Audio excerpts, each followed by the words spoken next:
कल का दिन जो है वो काफ़ी इंपॉर्टेंट रहा अगर देश के बारे में पॉलिटिक्स के बारे में बात करो और खासकर अगर पूरा फोकस में रखो जम्मू एंड कश्मीर के बारे में।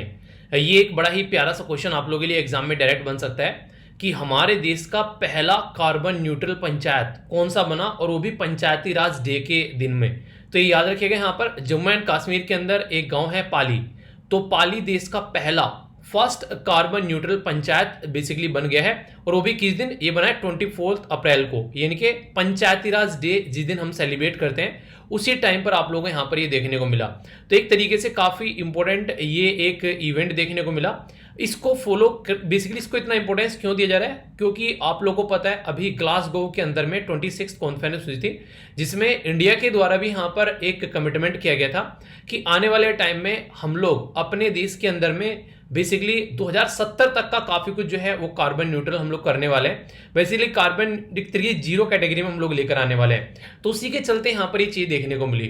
बहुत सारे डेवलपमेंट किए गए, आज एक आर्टिकल भी है इसके ऊपर, वो भी हम लोग डिस्कस करेंगे।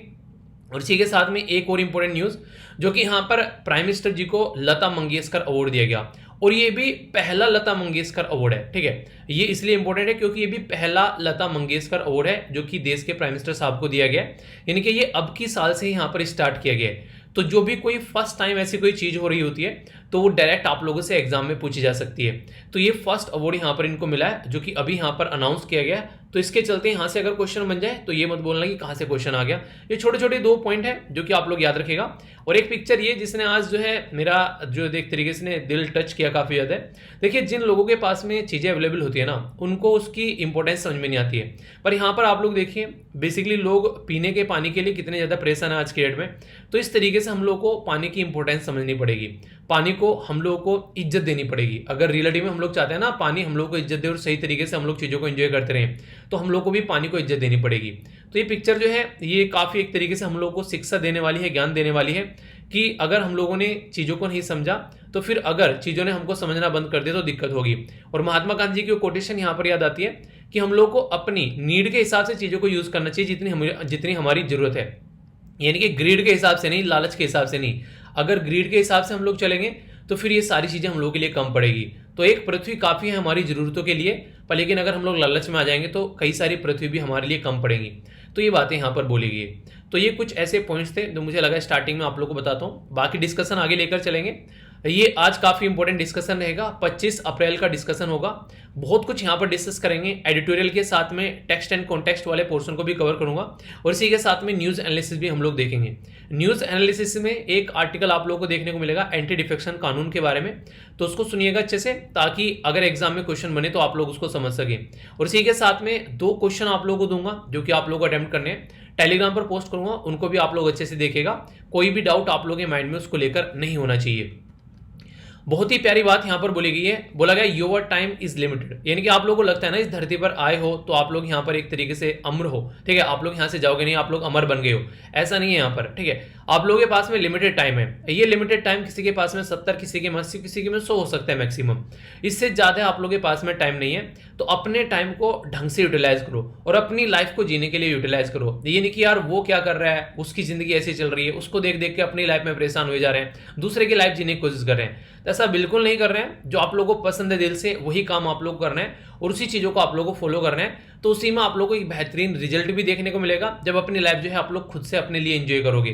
तो देखिए, दिमाग को रिलैक्स रखने का एक और अच्छा तरीका है, जब आप लोग अपने लिए जिंदगी जीना स्टार्ट कर देते हैं ना, मान लीजिए मैं कोई कपड़े पहन रहा हूँ, वो मुझे अच्छे लग रहे हैं पर्सनली, और कोई आके बोले कि यार अच्छे नहीं लग रहे हैं, तो उसको बोल के 2 मिनट में चला गया, उसको मुझे दिखाने भी नहीं है, मुझे अच्छा लग रहा है और मुझे ही वो पहनने हैं और मैक्सिमम टाइम मेरे ही बदन पे वो कपड़े रहने हैं। यानी कि 24 घंटे में 1-2 पर्सन कोई आ गया 5-7 मिनट के लिए, उसने बोल दिया अच्छे नहीं लग रहे हैं, तो क्या हो गया, कुछ बिगड़ थोड़ी ना रहा यार, तुम्हारे बदन पर वो कपड़े 24 घंटे रहने वाले, तुमको अच्छे लग रहे हैं, इससे फालतू और तुमको क्या चाहिए। तो दूसरों को दिखाने के लिए जिंदगी को जीना बंद कर दो, अपनी जिंदगी जो है अपने हिसाब से आप लोग एंजॉय करो। ठीक है, तो एक छोटी सी बात है, आई होप कि लाइफ में इसको इंप्लीमेंट करोगे और आप लोग के माइंड का प्रेशर भी कम होगा अगर ये चीजें आप लोग फॉलो करोगे, अपने हिसाब से अपनी जिंदगी को जीना स्टार्ट करोगे। ठीक है, और कल जो दिन था वो आप लोगों ने और बेहतरीन बना दिया मेरे लिए। जो बर्थडे था वो एक शानदार एक तरीके से बर्थडे सेलिब्रेशन जो देखने को मिला। और एक जो वीडियो, सॉरी मैं आप लोगों के साथ में वो वीडियो शेयर नहीं कर पाऊंगा, मतलब एक पर्टिकुलर जो SLV फैमिली के मेंबर हैं वो बेसिकली उनके द्वारा अपने घर में पूरा एक केक लगा के उसको सेलिब्रेट किया गया, केक कट किया गया पूरे परिवार के द्वारा। और जो बेसिकली दो जो बच्चे हैं उस परिवार के, वो दोनों वीडियो देखते हैं, एसएलवी फैमिली के साथ में जुड़े हुए हैं, उनके मम्मी पापा भी वहां पर बैठे हुए थे और एक पार्टी चल रही थी घर में, ठीक है। तो उन्होंने बोला कि ये पर्सनल हो गया सर, पूरा प्लीज शेयर मत करना इसको।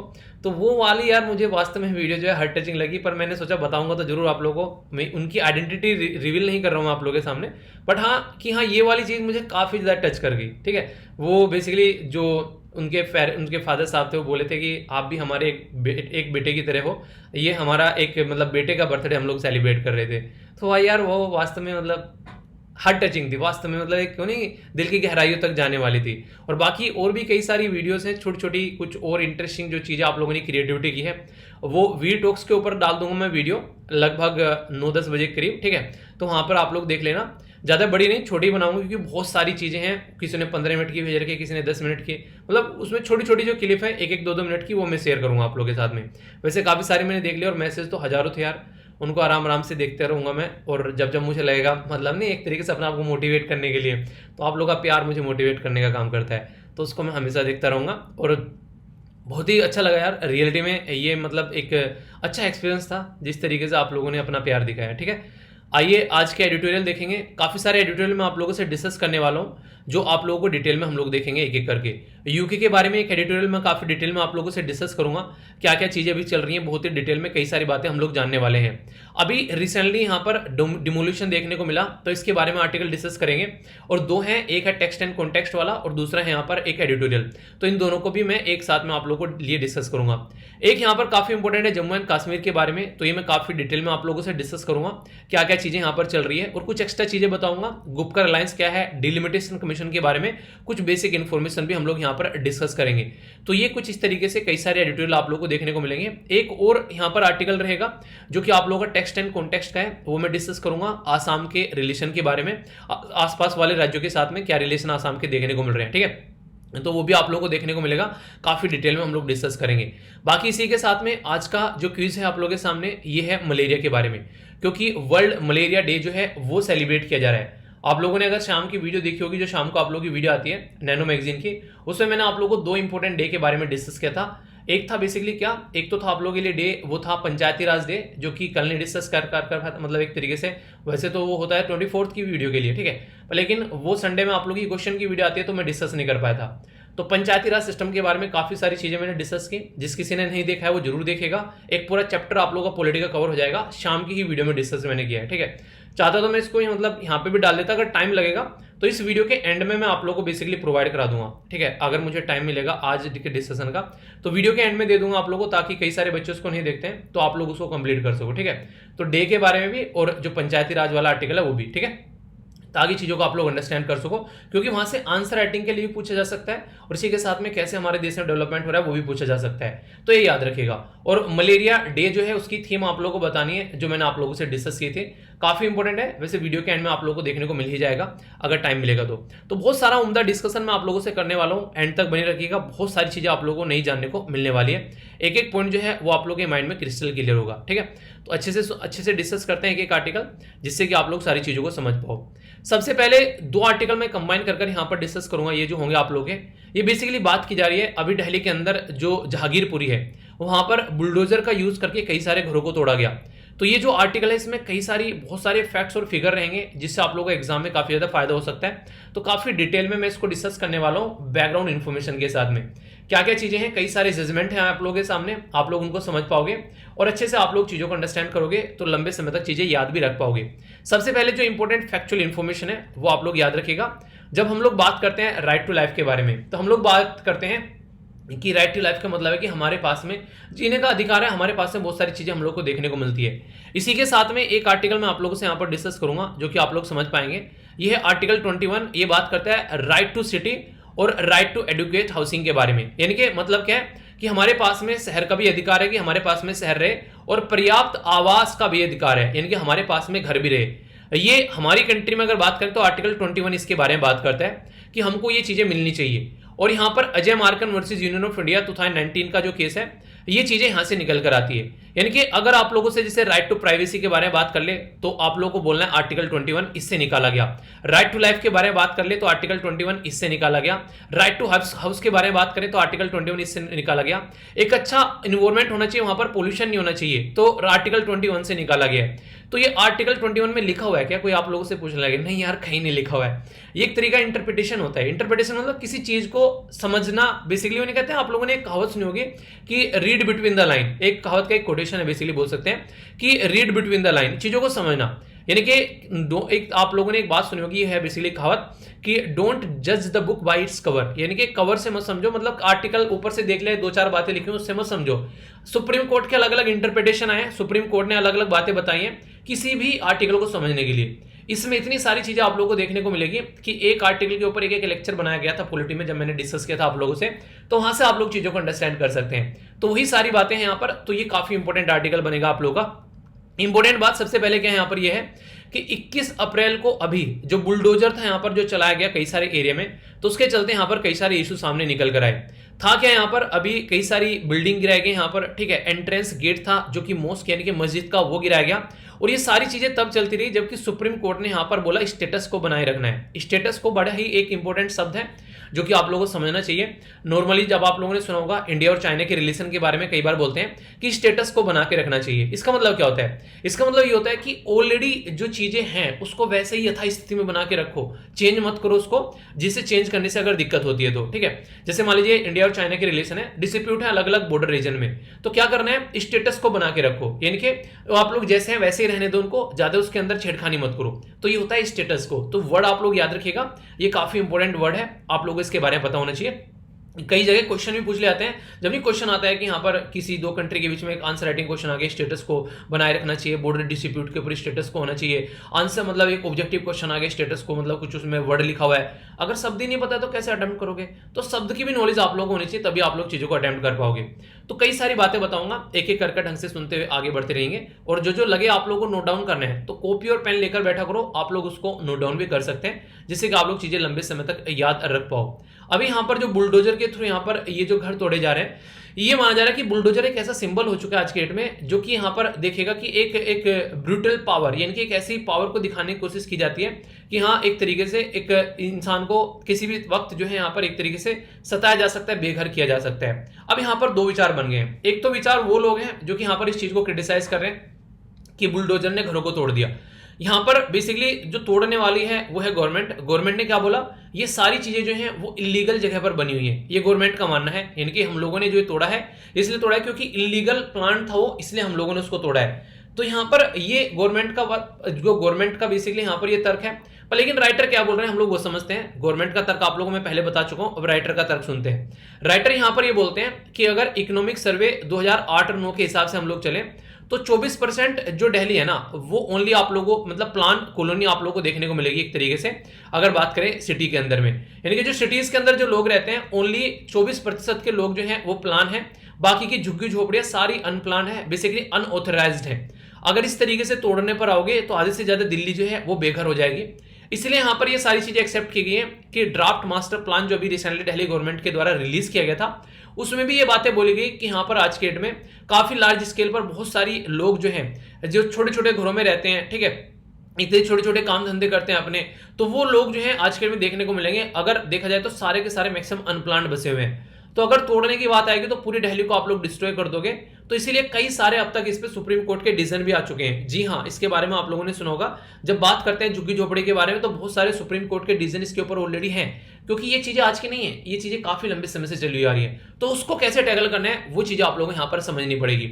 अब यहाँ से थोड़ा समझिएगा, यहाँ पर कुछ बातें हैं जैसे कि 1970 में लेकर चल रहा हूं आप लोगों को, जब तक हमारे देश में इमरजेंसी भी नहीं लगी थी तब से अगर आप लोग बात करें यहाँ पर अगर हमारे देश में, तो यहाँ पर तब से रेगुलेशन की बात की जा रही है कि अनऑथराइज्ड जो कॉलोनी है, अनऑथराइज्ड कॉलोनी मतलब अनअधिकृत जो कॉलोनियां हैं जिसके पास में अधिकार नहीं है, उसने वहां पर कॉलोनी बना ली है।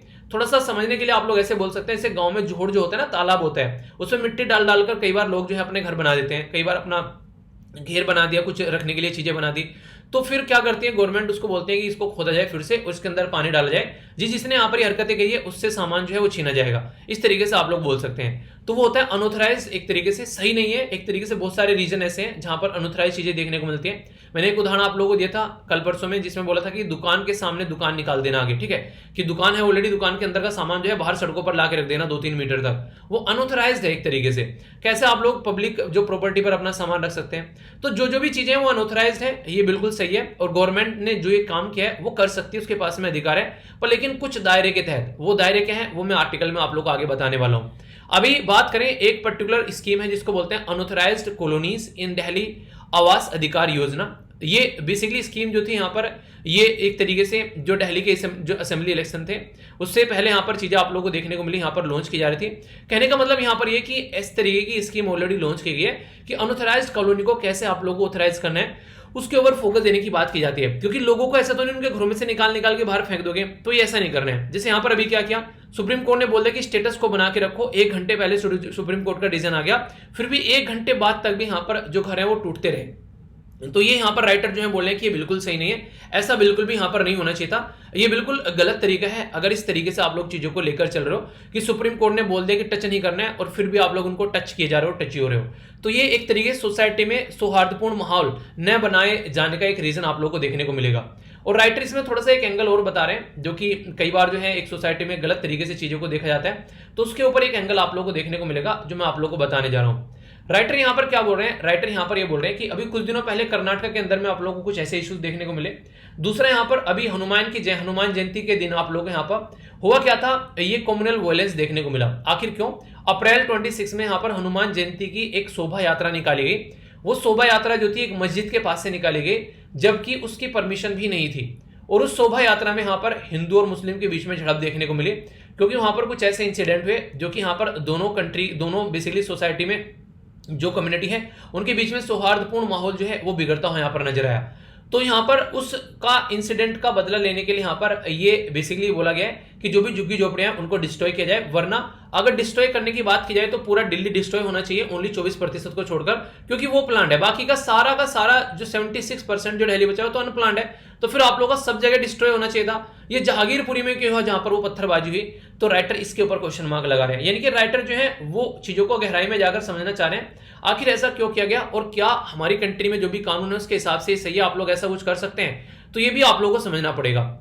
और इसी के चलते कानून भी है। अगर बात करें यहाँ पर सेक्शन 343 दिल्ली म्युनिसिपल कॉर्पोरेशन, ये 1957 का कानून ये बोलता है कि कोई भी ऑर्डर जो है इस तरीके से आप लोग नहीं बना सकते, no order of demolition shall be made, यानी कि कोई भी ऑर्डर आप लोग ऐसे नहीं बना सकते कि आप लोग यहाँ पर डिस्ट्रॉय करना है इमीडिएटली, जब तक कि सामने वाले पर्सन को रीजनेबल अपॉर्चुनिटी ना दी जाए कि क्यों हम लोग इनको डिस्ट्रॉय ना करें। ठीक है, एक तरीके से यहाँ पर ऐसा बोल सकता है कि मान लीजिए घर वालों ने आप लोगों को बोल दिया कि आप लोगों के पास में 2 साल है और 2 साल में आप लोगों को एग्जाम क्लियर करने हैं, उसके बाद में आप लोगों की शादी कर दी जाएगी, उसके बाद में आप लोगों को रेस्पॉन्सिबिलिटी दी जाएगी।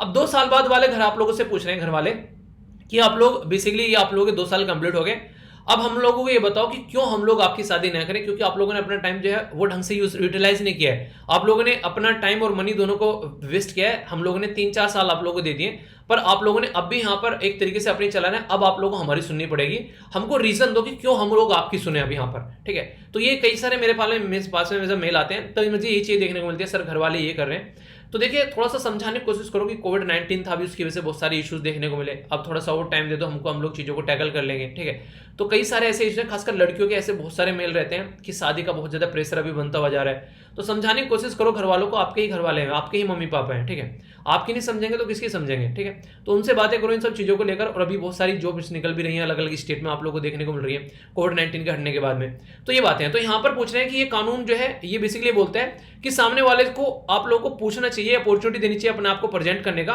और बोला जाए कि अगर हम लोग ये ऑर्डर न करें, ये काम न करें तो क्यों ना करें, हम लोग को कारण बताओ कि हम लोग इसको क्यों ना हटाएं, आप लोगों ने इलीगल अथॉरिटी यहाँ पर जमा रखी है जो, तो ये बातें देखने को मिलेगी। तो ये कहने का मतलब यहाँ पर ये कि जो रीजनेबल अपॉर्चुनिटी जो शब्द है ना यहाँ पर, इसका मतलब ये कि सामने वाले को नेचुरल जस्टिस का कॉन्सेप्ट देना चाहिए। यानी कि नेचुरल जस्टिस का कॉन्सेप्ट क्या बोलते हैं कि अगर किसी के लिए भी आप लोगों को सोल्यूशन कुछ करना है, कोई भी आप लोगों को कोई केस सुनना है, तो सामने वाले की सुननी है पहले आप लोगों को, उसके बाद में अपना डिसीजन देना है। यानी कि मतलब उसकी सुनी नहीं, सामने वाले की धड़ल्ले से अपना डिसीजन दे दिया, तो वो आप लोगों को नहीं करना है। Point number 1।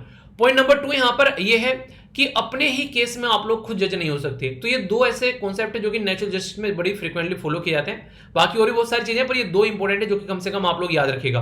यानी कि सामने वाले को बिना सुने आप लोगों को डिसीजन नहीं देना है, और सामने वाले को जो केस होगा उसमें तुम खुद जज नहीं बनोगे अगर तुम उस पार्टी का पार्ट हो जो कि केस लड़ रहे हैं, ठीक है। तो वो आप लोगों को देखना पड़ेगा। एक केस है सुप्रीम कोर्ट का जो मैंने भी आप लोगों को बताया थोड़ी देर पहले, यहां पर Ajay Markan versus union of India 2019 का केस है। आर्टिकल 21 ये राइट टू सिटी और राइट टू एडुकेट हाउसिंग, यानी कि आप लोगों के पास में घर और शहर दोनों में रहने का अधिकार होना चाहिए।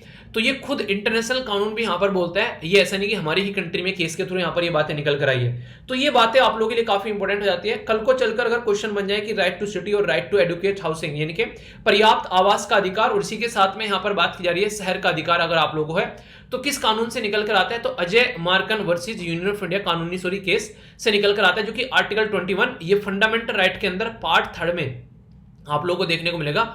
जिसमें किस आर्टिकल तक आते हैं बताइए जरा, ये तो रट गया होगा आप लोगों को बहुत ज्यादा है, बताइएगा चलिए फिर भी, ठीक है। कौन सा केस है जो यहाँ पर ये बेसिकली जिसके तहत हम लोगों ने राइट टू प्राइवेसी जो है फंडामेंटल राइट बनाया था, तो इसका भी आप लोग एक बार रिवीजन कर लेना।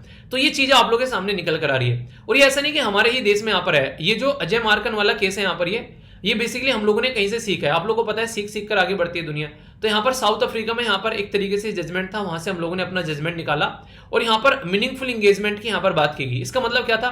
इसका मतलब यह है कि देखिए, अगर किसी को भी आप लोग कहीं से हटाना है तो सबसे पहले उनके लिए अफोर्डेबल और इसी के साथ में सेफ एकोमोडेशन, यानी कि उसके लिए पर्याप्त घर का व्यवस्था आप लोग करो ना। अगर कब्जे को आप लोग को हटाना है, कोई मतलब गरीब तबका है सोसाइटी का और वो कहीं कब्जा किए हुए है, तो यार उसके पास में नहीं है चीजें रहने के लिए, नहीं है खाने के लिए खाना, उसको पहले खाने के लिए खाना, पीने के लिए पानी, रोटी, कपड़ा, मकान, ये 3 बेसिक चीजें होती हैं, वो प्रोवाइड कराओ ना उसको पहले। उसके बाद में आप लोग करना पड़ेगा। वे भारतीय नागरिक हैं और देश के नागरिक होने के नाते उनके पास में ये अधिकार है कि आप लोग यहाँ पर उनको ये चीजें प्रोवाइड कराओ। तो ये बातें यहाँ पर बोली जा रही है। तो जहांगीरपुरी में जो यहाँ पर अभी ये चीजें देखने को मिली, बुलडोजर जो यूज किया गया, तो यहां पर बुलडोजर को बोला गया कि ये सिंबल ऑफ एक तरीके से ब्रूटलिटी का और एक तरीके से पावर का दिखाया जा रहा है, जो कि माइनॉरिटी के खिलाफ यूज किया जाता है। तो इसकी वजह से काफी ज्यादा कंट्रोवर्सी यहां पर क्रिएट होगी कि एक तरीके से जैसे डिसीजन लेना चाहिए था, उनको इन्फॉर्म करना चाहिए था, सो कोज नोटिस देना चाहिए था, वो नोटिस भी वहां पर उनके पास में नहीं पहुंचा। नोटिस देकर उसके बाद में सामने वाले को बोलना चाहिए था क्या करना है। सुप्रीम कोर्ट ने बोला कि ऐसा मत करो, फिर भी यहां पर कोई नहीं रुका। तो यानी कि एक तरीके से हर तरीके से यहां पर जो चीजें हैं वो गलत तरीके से काम किया गया, ये बातें यहां पर बोली जा रही है, ठीक है। तो इसके बारे में आर्टिकल था जो कि काफी इंपॉर्टेंट आर्टिकल था, जो मैंने बातें आप लोगों को बताई, वहां से डायरेक्ट क्वेश्चन आप लोगों का बन सकता है। और इंटरेस्टिंग चीज एक और नेक्स्ट आर्टिकल इसी के चलते चलते आप लोगों को बता देता हूं। नेक्स्ट इंडिया और यूके के टाई के बारे में यहाँ पर ये जो पिक्चर है बहुत ज्यादा वायरल हो गई थी, क्योंकि यहाँ पर ये जो है जो जेसीबी है ये यूज की गई यहाँ पर बेसिकली अभी इन चीजों को तोड़ने के लिए, और ये जेसीबी की जो फैक्ट्री है उसका उद्घाटन यहाँ पर बोरिस जॉनसन के द्वारा किया गया। तो उसके चलते कंट्रोवर्सी हो गई कि उस टाइम पर यहाँ पर ये इंसान समझ नहीं रहा है कि देश के अंदर क्या चल रहा है, और यहाँ पर जेसीबी पर ऐसी पिक्चरें खिंचा रहा है, जबकि इसको पता भी नहीं होगा बेचारे को कि चल क्या रहा है इंडिया के अंदर में, ठीक है। ये वास्तव में ये फालतू में वायरल हो गया कि इस तरीके की चीजों को लेकर, ठीक है। गांधी आश्रम में यहाँ पर गया, जो कि साबरमती जो रिवर के किनारे, आप बेसिकली साबरमती जो रिवर है वहां पर आप लोगों को देखने को मिलेगा, ठीक है। तो काफी एक तरीके से यहाँ पर भी आप लोगों को बहुत सारी चीजें देखने को मिलेगी। तो वहां पर भी जाकर इनके द्वारा बहुत ही कुछ यहाँ पर किया गया, इवन गांधी जी की स्टेचू के सामने हाथ जोड़े गए। तो बड़ी बात है, यहाँ पर 200 साल तक रूल कर अब हमारे सामने हाथ जोड़ रहे हैं, तो ये कोई छोटी बात नहीं है। इस तरीके से आप लोग यहाँ पर समझ सकते हैं, ठीक है। तो ये काफी एक इंपॉर्टेंट चीजें हैं यहाँ पर जो कि आप लोग अपनी लाइफ में एंजॉय कर सकते हैं। और खासकर अगर बात की जाए यार, ये इंपॉर्टेंट इसलिए बन जाती है क्योंकि अभी फिलहाल जो है बहुत सारी चीजें आप लोगों को पब्लिकली देखने को मिलेगी। जैसे हमारी कंट्री में जब से यहाँ पर रसिया और यूक्रेन के बीच में जो झड़प चल रही है, बहुत सारी चीजें आप लोग यहाँ पर ये निकल कर आएगी, जिसके चलते हमारी कंट्री में बहुत सारे जो लोग हैं उनके प्रॉपर हमारी कंट्री में विजिट हो रहे हैं, खासकर डिग्निटी। तो उसके चलते यहाँ पर कई सारी चीजें निकल कर आ रही है। तो बहुत सारी बातें मैं आप लोगों को बताने वाला हूँ, सुनिएगा, बहुत कुछ नया जानने को मिलेगा। और भी इन्होंने काफी कुछ एंजॉय किया वैसे देश के अंदर में। और साबरमती आश्रम है कहां पर, मतलब किस राज्य के अंदर है, तो आप लोगों को पता है गुजरात के अंदर में। किस सिटी के अंदर है ये आप लोगों को बताना है, ठीक है। देखता हूं कौन सी आंसर देता है। ओके, आगे चलते हैं, काफी कुछ बातें आप लोगों को बताऊंगा, ध्यान से सुनिएगा। और कभी मौका मिले ना घूमने का ऐसी जगह जरूर जाया करो, ठीक है। जो भी हमारी कंट्री में हिस्टोरिकल चीजें हैं आप लोग उनको जाकर देखा करो। अगर आप लोगों को मौका मिलता है किसी सिटी में आप लोग का जाना हो गया, तो इस तरीके से आप लोग जरूर घुमा करो ताकि आप लोग कुछ नया सीखने को मिले, ठीक है। अभी हुआ क्या है, आप लोगों को देखने को मिलेगा, मान लीजिए आप लोग के यार दोस्त जो हैं वो जिंदगी में कुछ कर रहे हैं और आप लोग जिंदगी में कुछ अच्छा अचीव नहीं कर रहे हो, तो आप लोगों को लगेगा यार हम लोग को भी कुछ करना चाहिए, ऐसा कैसे जिंदगी चलेगी। तो अभी ऐसे ही हुआ यहाँ पर हमारी कंट्री में, जब बोरिस जॉनसन साहब आए पहले तो इनकी विजिट जो है 2 बार ऑलरेडी कैंसिल हो चुकी है, यानी कि पहले यहाँ पर बहुत लंबे समय पहले प्लान किया गया था कि हाँ इंडिया की विजिट करनी है और वो सब चीज़ें चलनी है, पर 2 लास्ट जो यहाँ पर बेसिकली अभी चीज़ें जो है आप लोगों को यहाँ पर लास्ट मिनट में, यानी कि 2 ऐसी मीटिंग थी जो लास्ट मिनट में कैंसिल हुई कोविड-19 के चलते। यहाँ पर जो वेव चल रही थी उसके चलते कभी इंडिया में पीक पर होगी तो कभी यूके में पीक पर होगी, तो उसकी वजह से दिक्कतें देखने को मिल रही थी। बस अभी जो विजिट यहाँ पर आई ये काफ़ी शॉर्ट थी, पर लेकिन फिर भी कई सारी चीज़ें यहाँ पर देखने को मिली। अभी एक काफ़ी बड़ा मुद्दा था जो कि है फ्री ट्रेड एग्रीमेंट के बारे में, दोनों कंट्री के बीच में साइन करना था, पर लेकिन उसको अभी अक्टूबर तक यहाँ पर उसको पोस्टपोन किया गया।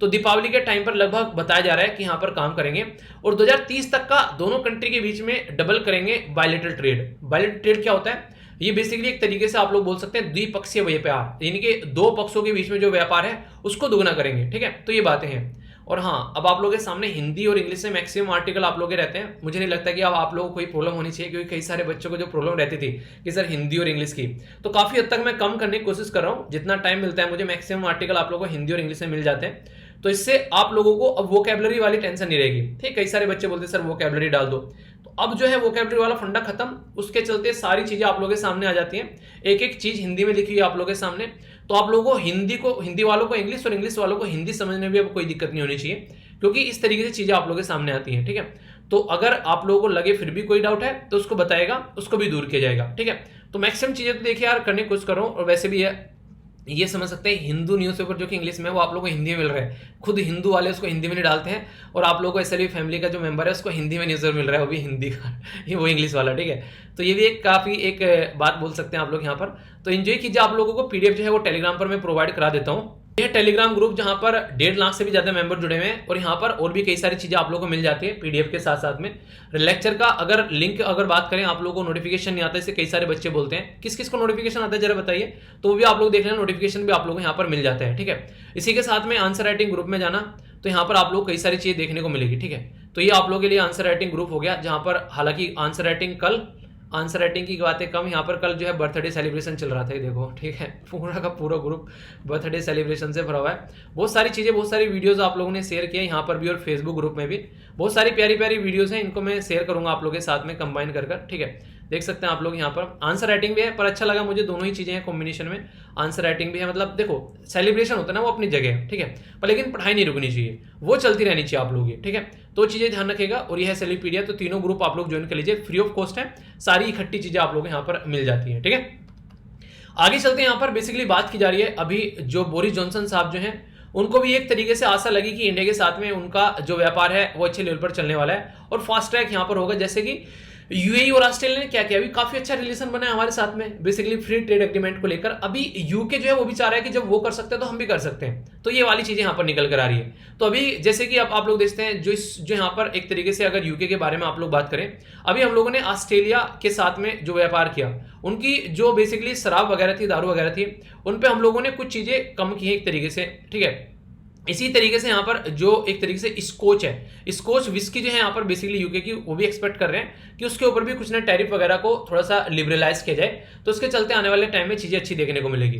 तो यहाँ पर आने वाले टाइम में इंडिया और यूके के बीच में संभावना है कि अच्छे लेवल पर हम लोग एग्रीमेंट करें और चीजों को लेकर आगे बढ़े, और ये अप्रिशिएट करने लायक भी बात आप लोग यहाँ पर बोल सकते हैं। इसी के साथ में 2 लीडर जो है वो डिस्कस कर रहे हैं, ग्रीन टेक्नोलॉजी को लेकर काम करेंगे। ठीक है, क्लाइमेट को फाइनेंसिंग को काम करेंगे। क्यों? क्योंकि याद होगा जो कॉन्फ्रेंस ऑफ पार्टी थी ग्लासगो में, जो बोल रहा हूँ मैं बार बार, ये यूके के अंदर ही आप लोगों को देखने को मिली थी। अब ग्लासगो में मैंने बोल दिया यूके के अंदर हुई थी यहाँ पर ये, ठीक है, कॉन्फ्रेंस।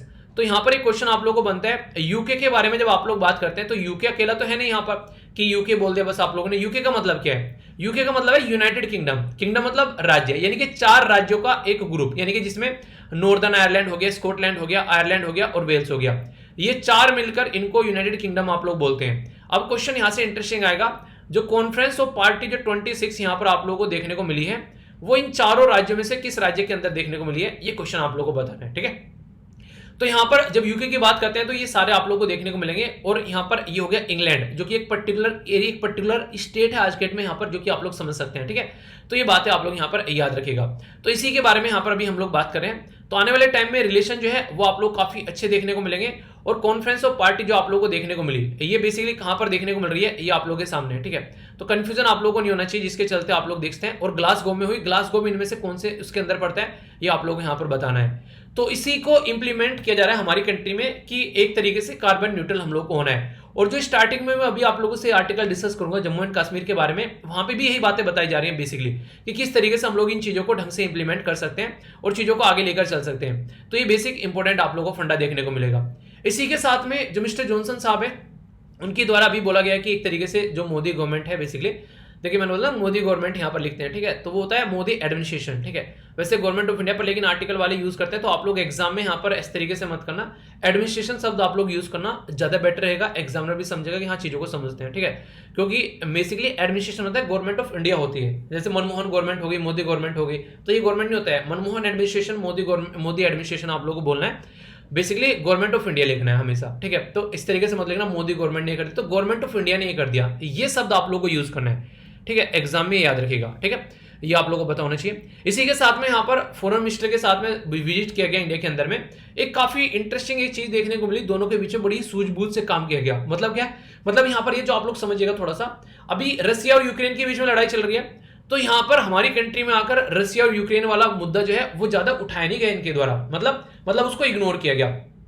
ये एक तरीके से मैच्योरिटी की निशानी आप लोग बोल सकते हैं, क्योंकि इनको पता है कि इंडिया का स्टैंड क्या है उसको लेकर, तो उसमें ज्यादा कुरेदा नहीं इन्होंने उन चीजों को, इन्होंने उसको साइड में कर दिया थोड़ा सा कि यार जो काम हम लोग करने आ रहे हैं ना उसके ऊपर हम लोग फोकस क्यों ना करें। तो अभी इसके बारे में यहाँ पर ये काफी अच्छी चीजें आप लोग को देखने को मिली। इसी के साथ में यहाँ पर अगर बात करें और भी कई सारे इशू थे, जैसे कि यहाँ पर मैंने बोला अभी यहाँ पर रसिया और ये वाला मुद्दा जो था ये काफी इंटरेस्टिंग है, जो कि यहाँ पर दोनों के द्वारा बहुत ही कम उठाया गया, और ये बोला गया बोरिस जॉनसन के साहब के द्वारा कि हम समझते हैं इंडिया का स्टैंड जो है वो अपनी जगह सही है, बेसिकली उनकी भी मजबूरी है, उनकी भी बेसिकली चीजें हैं वो समझ रहे हैं, ठीक है। न्यू दिल्ली ने एक तरीके से यूके को प्रेस नहीं किया विजय माल्या और नीरव मोदी वाले मुद्दे पर, वरना हम भी उनको प्रेस कर सकते थे, तो वो भी हम लोगों ने ज्यादा इनको प्रेस नहीं किया। तो ये ऐसे मुद्दे हैं कई बार जिनको हम लोगों ने इग्नोर किया, और ये मैच्योरिटी की निशानी होती है। एक तो होता है कि आप आपस में बैठ के लड़ रहे हैं, एक होता है कि हम लोग कुछ ऐसा काम करें जिसकी वजह से चीजें जो है सही डायरेक्शन में देखने को मिले, तो ऐसा आप लोग समझ सकते हैं यहाँ पर। तो दिल्ली और लंदन जो है वो इंश्योर कर रहे हैं कि दोनों एक दूसरे के साथ में प्रॉपर वे में मिलकर काम कर सकें, और खालिस्तान ग्रुप जो है एक तरीके से जो काम करता है यूके के अंदर में, उसको भी मॉनिटर करने के लिए हम लोगों ने एक ग्रुप की बात की है, एक मतलब एक तरीके से एक एक्सट्रीमिज्म, एक कोई ऐसा ग्रुप काम करे तो उसको हम लोग इस तरीके से लेकर चले कि उसको रोका जा सके, हमारी कंट्री और यूके के रिलेशन अच्छे बने रहे। तो पॉजिटिव पहलू आप लोग यहां पर ये बोल सकते हैं, ठीक है। क्वेश्चन भी आप लोग यहां पर देख सकते हैं, न्यू जियोपॉलिटिकल जो रियलिटी है वो डिमांड करती है new strategic vision from the UK and the India, यानी कि दोनों के बीच में एक प्रॉपर राजनीतिक दृष्टि, एक कोण की मांग लेकर चलनी चाहिए, हम लोग को मिलकर काम करना चाहिए अच्छे लेवल पर, ठीक है। तो फ्री ट्रेड एग्रीमेंट को कैसे लेकर चला जाएगा वो आगे अभी आप लोगों को देखने को मिलेगा। वैसे फ्री ट्रेड एग्रीमेंट के बारे में अगर कुछ बातें मैं आप लोगों को बोलूं तो यहां पर एक तरीके से दो या फिर दो देशों के बीच में एक ऐसा एग्रीमेंट रहता है जहां पर कोई टैरिफ यानी कि कोई कोटा, कोई सब्सिडी, कोई एक तरीके से रुकावट है उसको रोकने का यहां पर काम किया जाता है। तो इसको कैटेगराइज किया जाता है जैसे प्रेफरेंशियल ट्रेड एग्रीमेंट पहले आप लोगों को देखने को मिलेगा, उसके बाद में कॉम्प्रिहेंसिव इकोनॉमिक एग्रीमेंट, और फिर आगे यहाँ पर कॉम्प्रिहेंसिव इकोनॉमिक पार्टनरशिप, यानी कि पहले लड़का लड़की ने एक दूसरे को देखा, उसके बाद में घर वाले मिले और उसके बाद में शादी हो गई। तो ये बेसिकली आप लोगों को देखने को मिलेगा जब फ्री ट्रेड एग्रीमेंट जो है वो आगे बढ़ता है। तो यहाँ पर चीजें ले जाने की बात की जा रही है जिससे कि चीजें आने वाले टाइम में सुधर सके। तो ये काफी इंपॉर्टेंट है जिसके बारे में आप लोग याद रख सकते हैं, कल वो क्वेश्चन बन जाए तो कंफ्यूजन आप लोग को नहीं होना चाहिए, ठीक है। तो इसके बारे में हल्का सा आइडिया जरूर रखिएगा। ये जो आर्टिकल है यहाँ पर आसाम और अरुणाचल प्रदेश के बॉर्डर डिस्प्यूट के बारे में बात कर रहा है। इसके बाद में जो आर्टिकल डिस्कस करूंगा वो भी काफी इंपॉर्टेंट है, जम्मू एंड कश्मीर के बारे में बात करेगा, और फिर हम लोग पंचायती राज सिस्टम के बारे में काफी कुछ जानेंगे, ठीक है। लेक्चर बहुत ही ज्यादा प्रोडक्टिव रहने वाला है। एक बच्चा बोला था सर ये मत बोला करो कि लेक्चर लेंथी हो जाएगा, थोड़ा सा ये बोला करो लेक्चर प्रोडक्टिव होगा, ठीक है। तो लेक्चर की प्रोडक्टिविटी और ज्यादा बढ़ने वाली है, तो उसको आप लोग अच्छे से सुनिएगा। यहाँ पर बेसिकली क्या क्या बातें मैं आप लोगों से डिस्कस करूंगा, माइंड में अगर आप लोग अच्छे से सुनकर चलोगे तो लंबे समय तक आप लोग चीजों को याद भी रख पाओगे। तो इस तरीके की चीजों को सुना करो ताकि कोई भी कंफ्यूजन देखने को न मिले। सबसे पहले हम लोग बात करें आसाम और अरुणाचल प्रदेश के बारे में। तो मैप में आप लोगों को पता होना चाहिए कहां पर है, ये हो गया अरुणाचल प्रदेश और ये हो गया आसाम। आसाम और अरुणाचल प्रदेश के बीच का बॉर्डर आप लोगों को यहाँ पर दिखाई दे रहा है। आसाम एक ऐसा राज्य है जिसमें से अलग अलग राज्य निकाले गए, ठीक है। तो जब एक राज्य में से दूसरा राज्य निकाला जाता है तो उनके बीच में लड़ाई देखने को मिलती है। तो दो भाई भाई अलग होते हैं तो लंबे समय तक लड़ाई चलती रहती है कि उसने मेरा सामान रख लिया, उसने ये कर दिया वो कर दिया, जो कि फालतू की चीजें होती है, नॉर्मल टाइम में आप लोगों को देखने को मिलेगा। पर लेकिन हाँ ये है कि रहता है, ठीक है। तो नागालैंड जो है अगर बात करें, पहले अगर बात करें आसाम से नागालैंड निकाला गया 1963 में, मेघालय निकाला गया, फिर ये बता रहा हूं आप लोगों को ताकि आप लोग याद रख सकें, ठीक है। नागालैंड निकाला गया 1963 में, इसके बाद में मेघालय जो था बेसिकली, जैसे नागालैंड निकाला गया 1963 में, तो मेघालय फर्स्ट तो पहले ऑटोनोमस स्टेट बना 1970 में, फिर उसको फर्स्ट फुल फ्लेज स्टेट बना दिया गया 1972 में। किसकी बात कर रहा हूं? ये मेघालय के बारे में आप लोग यहां पर याद रख सकते हैं, ठीक है। कई बार क्वेश्चन यहां पर बन जाते हैं। इसी के साथ में अरुणाचल प्रदेश और मिजोरम जो थे वो सेपरेट किए गए यूनियन टेरिटरी के तौर पर, यानी कि 1972 में उनको पहले यूनियन टेरिटरी बनाया गया, फिर आगे चलकर उनको राज्य बनाया गया 1987 में। कौन से को यहाँ पर याद रखेगा, मैं आप लोगों से बात कर रहा हूं अरुणाचल प्रदेश और मिजोरम के बारे में। तो यहाँ पर अरुणाचल प्रदेश हो गया और यहाँ पर आप लोगों को मिजोरम देखने को मिलेगा। तो ये दो राज्य हैं, इसके बारे में बातें आप लोगों को पता होनी चाहिए। कल को कोई क्वेश्चन पूछ ले तो आप लोगों के माइंड में कोई भी क्लैरिटी नहीं होनी चाहिए। हालांकि कैसे कैसे हमारी कंट्री में जो राज्य का फॉर्मेशन हुआ है उसके ऊपर मैंने ऑलरेडी वीडियो आप लोगों की बना रखी है पॉलिटी के अंदर, जाकर सर्च करना, या फिर मैं उसको शेयर भी कर दूंगा वीडियो के नीचे। तो अगर आप लोगों को देखनी है तो उसको आप लोग देखना। तो ऐसे ऐसे यहाँ पर आसाम से जो जो भी राज्य निकाले गए। अब देखिए, अगर कोई राज्य किसी राज्य से निकाला जा रहा है तो कई बार यहाँ पर गवर्नमेंट जैसे बोलती है ऐसा कर लेते हैं, पर लेकिन लोग जो है उससे खुश नहीं होते हैं। तो यहाँ पर अभी फिलहाल जो है लगभग 1200 पॉइंट ऐसे हैं आसाम और अरुणाचल प्रदेश के बीच में, जो कि लगभग 804 किलोमीटर बाउंड्री में डिस्प्यूट का रीजन है, यानी कि लड़ाई का रीजन है। तो अभी हमारी कंट्री के होम मिनिस्टर साहब के द्वारा ये बोला गया था, अमित शाह जी के द्वारा, कि देखिए यार, आजादी की 75वीं सालगिरह हम लोग सेलिब्रेट कर रहे हैं और हम लोग चाहते हैं कि हमारा भारत एक भारत श्रेष्ठ भारत बने। तो जो जो भी लड़ाई है आप लोगों को उनको सबको सुलझानी पड़ेगी, ठीक है। तो इसके चलते यहाँ पर उनके द्वारा बोला गया 75वीं आजादी की सालगिरह सेलिब्रेट करें 2022 में, तो आप लोग इसको सोल्यूशन को सुलझाओ। तो उसी के चलते अभी यहाँ पर दोनों राज्य मिले और उनके द्वारा मिलकर 20 अप्रैल को यहाँ पर कुछ बातें रखीगी जिसमें हम लोग मिलकर काम करेंगे और प्रॉब्लम का सोल्यूशन निकालेंगे मिल बैठकर। क्योंकि अंग्रेजों के टाइम पर ना बहुत सारे ऐसे रेगुलेशन हुआ करते थे जिसकी वजह से राज्य डिवाइड हो जाते थे, लेकिन आज की डेट में हम लोग उसका सोल्यूशन लेकर चलना पड़ेगा अगर हम लोग रियलिटी में चाहते हैं कि पूरी कंट्री को यूनाइट रख सके। क्यों?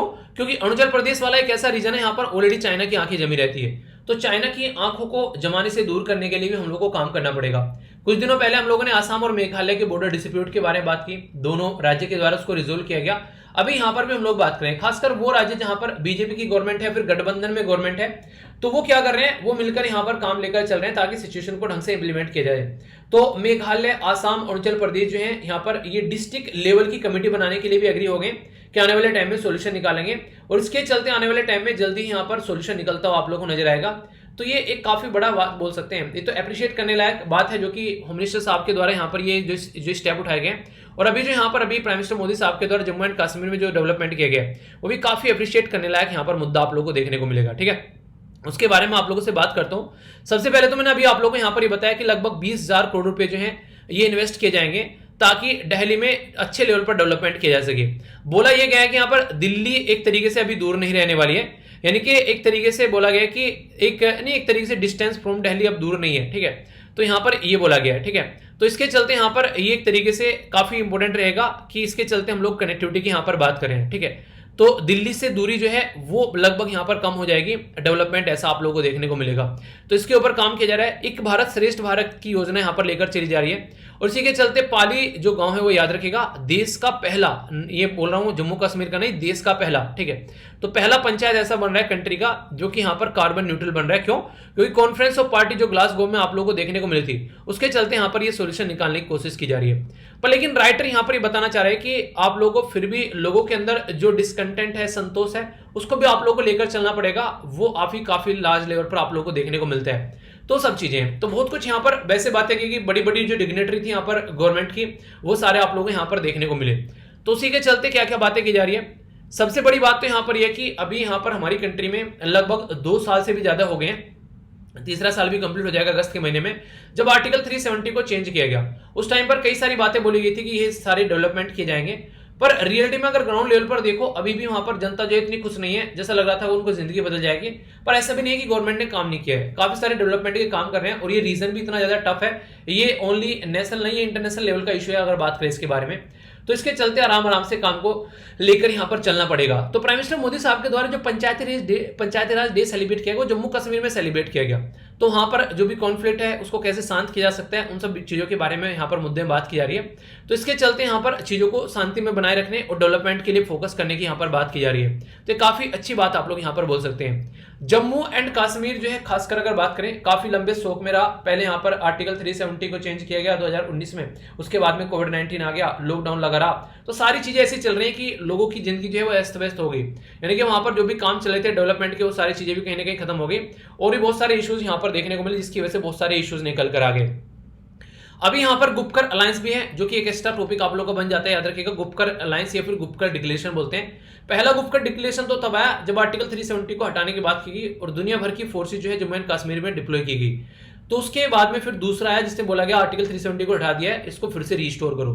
तो यहाँ पर तीन मुद्दे हो गए, आर्टिकल 370 और 35A को रिस्टोर करना, ये बेसिकली जम्मू एंड कश्मीर का कॉन्स्टिट्यूशन उसको फिर से मेंटेन करना और रिस्टोर करना स्टेटस जो कि यूनियन टेरिटरी बना दिया जम्मू एंड कश्मीर को। देश में पहली बार ऐसा रहा जहां जम्मू कश्मीर को यूनियन टेरिटरी बना दिया गया, वरना अभी मैंने आप लोगों को कई बार बताया कि यहाँ पर हमारे देश में कई सारी यूनियन टेरिटरी को स्टेट बनाया गया है, ठीक है, पर लेकिन जम्मू एंड कश्मीर एक राज्य को यूनियन टेरिटरी बना दिया। तो ये वाली बड़ी बात थोड़ी आप लोगों को देखने को मिलेगी, तो उसके बारे में आप लोग याद रखेगा। तो इसके चलते यहाँ पर जो नेशनल कॉन्फ्रेंस है, यहाँ की जो पॉलिटिकल पार्टी थी, उसके द्वारा यहाँ पर ये सारे स्टेप उठाए गए थे, ठीक है, गुपकर अलायंस को लेकर। तो गुपकर डिक्लेरेशन के बारे में यहाँ पर याद रखना, इनका बेसिक पर्पज ये है कि यहाँ पर चीजों को फिर से यथास्थिति यानी कि स्टेटस को जो शब्द यूज किया था ना वो बनाया जा सके। इसी के साथ में ये मैंने बता दिया जो 14 किलोमीटर यहाँ पर बेसिकली अभी बात करें, ये जो मिलिटेंट यहाँ पर हरकतें देखने को मिलती है, इसमें 2 लोग भी मारे गए। उससे जस्ट 14 किलोमीटर दूर जो है यहाँ पर प्राइम मिनिस्टर मोदी साहब के द्वारा नेशनल पंचायती राज डे सेलिब्रेट किया गया और प्राइम मिनिस्टर मोदी आर्टिकल 370 हटने के बाद में पहली बार यहाँ पर जा रहे थे। तो ये भी काफी बड़ी बात थी यहाँ पर, ठीक है। तो जिसके चलते यहाँ पर स्टेटहुड की बात यहाँ पर की जा रही है, फिर से इसका रिस्टोर कर दिया है तो सबसे अच्छा रहेगा यहाँ पर, ये काफी इंपॉर्टेंट है, ठीक है। डिलिमिटेशन कमीशन के बारे में ये बात आप लोग जरूर याद रखिएगा। डिलिमिटेशन कमीशन हमारे देश में बनाया गया जम्मू एंड कश्मीर के लिए, ताकि प्रॉपर यहाँ पर इलेक्शन को कंडक्ट कराया जा सके और प्रॉपर म्युनिसिपैलिटी वगैरह, म्युनिसिपैलिटी बोल रहा हूँ सॉरी, प्रॉपर कॉन्स्टिट्यूएंसी जो है उनको डिक्लेयर किया जा सके। मैप जो है टाइम टू टाइम चेंज होता रहा है जम्मू एंड कश्मीर का, अभी नया मैप आप लोगों को देखने को मिल रहा है। डिलिमिटेशन कमीशन का मतलब है कि फिक्स करना बाउंड्री, 1 वोट 1 वैल्यू होना चाहिए, उसके बेस पर फिक्स करना बाउंड्री को, ज्योग्राफिकल एरिया में कौन कौन सा एरिया आने वाला है। और ये अपने पास से नहीं होता है, आर्टिकल 82 आप लोगों को संविधान में देखने को मिलेगा जो डिलिमिटेशन एक्ट के बारे में बात करते हैं, ठीक है। आर्टिकल 170 जो है यहाँ पर ये स्टेट को पावर देता है कि वो भी अपने एरिया में टेरिटोरियल कॉन्स्टिट्यूएंसीज बना सकता है डिलिमिटेशन के बेस पर। डिलिमिटेशन कमीशन के बारे में बातें आप लोग याद रखिएगा। इलेक्शन कमीशन ने यहाँ पर 1950 से लेकर 51 पर बेसिकली यहाँ पर डिलिमिटेशन कमीशन बनाया था स्टार्टिंग में और फिर आगे बढ़ता चला गया। इसके लिए कानून भी आया, स्टैट्यूटरी बॉडी, और टाइम टू टाइम यहाँ पर ये बनाए भी जा चुके हैं जिसके लिए संशोधन किए गए।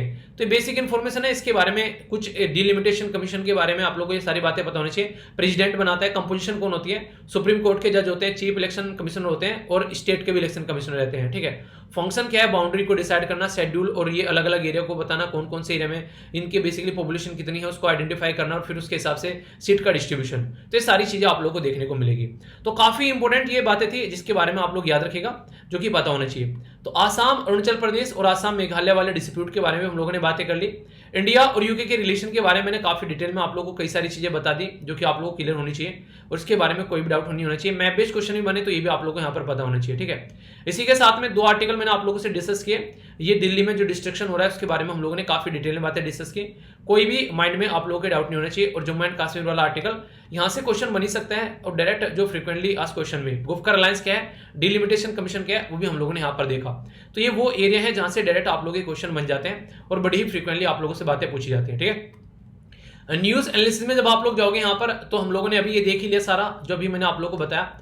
जो इंपॉर्टेंट टॉपिक है नेक्स्ट यहाँ पर बात की जा रही है कि काफी एक मशक्कत के बाद में, रुकावट के बाद में अभी फिर से हमारी कंट्री में कंज्यूमर स्पेंडिंग सर्वे जो है वो रिज्यूम किया जा रहा है। यानी कि लोग जो है कितना खर्च कर रहे हैं वो समझना पड़ेगा, क्योंकि खर्च जो करता है इंसान वो अपनी औकात के हिसाब से करता है, वो कितना कमा रहा है तो उसके बेस पर हम लोग चेक कर पाएंगे। तो बोला गया कि पुअर्टी, गरीबी को हम लोग चेक कर पाएंगे। तो उसके चलते all India house hold consumer expenditure सर्वे जो है वो कंडक्ट कराया जाएगा जुलाई से लेके जून 2023 तक का। इस महीने यानी कि इस साल की जुलाई से लेके अगले साल के जून तक का यहाँ पर आप लोगों को देखने को मिलेगा। बेसिकली 1 साल लगेगा पूरा इसको चेक करने में और उसके बेस पर निकल कर आएगा हमारी कंट्री में क्या क्या चीजें हैं, वहां से पता लगा पाएंगे। कोविड-19 के चलते यहाँ पर चीजें नहीं चल पा रही थी, ठीक है। ये कई बार आप लोगों को देखने को मिलते हैं यहाँ पर ये कंडक्ट कर जो कराते हैं, कई सारी बातें हम लोग पता चला पाते हैं, तो ये एक अच्छी चीज है, हाँ, ठीक है। इसी के साथ में फाइनेंस जो फिनटेक जो शब्द है ये भी मैंने आप लोगों को बताया था। एक बच्चा जो था एसबीआई पीओ का शायद इंटरव्यू दे रहा था तो उसके द्वारा बोला गया सर फिनटेक पूछ लिया। फाइनेंशियल टेक्नोलॉजी होता है बेसिकली, जैसे अलग अलग ऐप हो ना, भीम पे हो गया, यूपीआई हो गया, ये सारे जो ऐप हैं ये फाइनेंस और टेक्नोलॉजी को इंक्लूड करके चलते हैं बेसिकली फाइनेंशियल इंक्लूजन के लिए। तो बच्चों की जो फीस दी जा रही है ना उसमें फिनटेक कंपनी क्या कर रही है, ईएमआई बेसिकली प्रोवाइड करा पा रही है, वो लोग फीस दे सके जो कोई फीस नहीं दे पा रही है। तो एजुकेशन सिस्टम को भी इंप्रूव करने की बात की जा रही है। वेस्ट बंगाल के अंदर काफी लंबे समय बाद यहाँ पर चीजें स्टार्ट हो रही है, वो बताया गया। इसी के साथ में आईएमएफ जो है वो श्रीलंका को लोन देने की बातें कर रहा है, तो एक अच्छी बात है यहाँ पर क्योंकि उसकी खस्ता हालत हो चुकी है, वो सुधरेगी थोड़ा।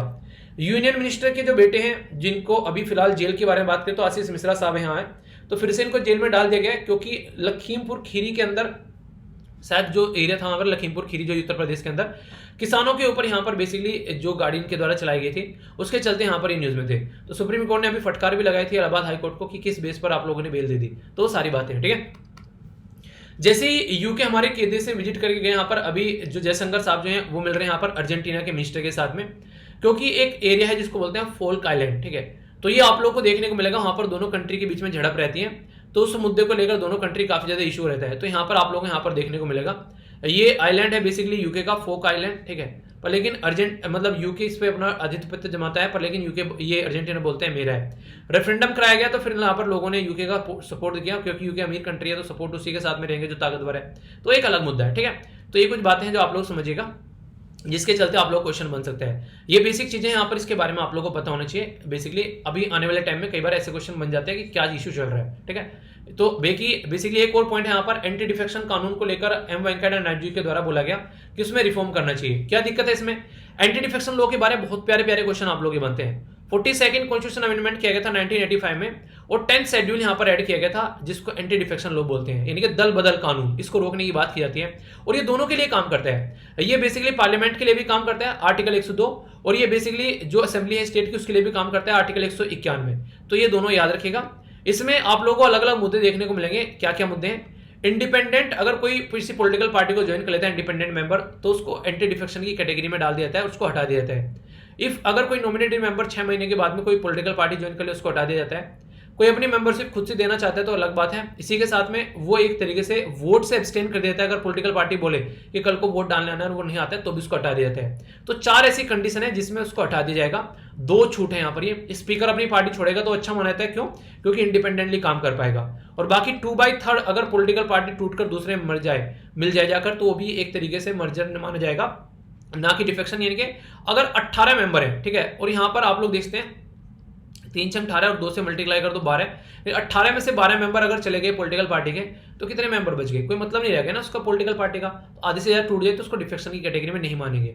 प्रिसाइडिंग ऑफिसर है वो डिसाइड करता है डिस्क्वालिफिकेशन को। ये कुछ बातें हैं जो कि आप लोग समझ सकते हैं। इसी के साथ में यहाँ पर कैशलेस की बात की जा रही है प्राइम मिनिस्टर मोदी साहब के द्वारा कि हमको कैशलेस जाना चाहिए। तो एक अच्छी बात आप लोग बोल सकते हैं, कहीं ना कहीं फायदा होगा। तो काफी सारे पॉजिटिव स्टेप उठाए जा रहे हैं जो कि हम लोग को इंप्लीमेंट करने चाहिए अपने लेवल पर।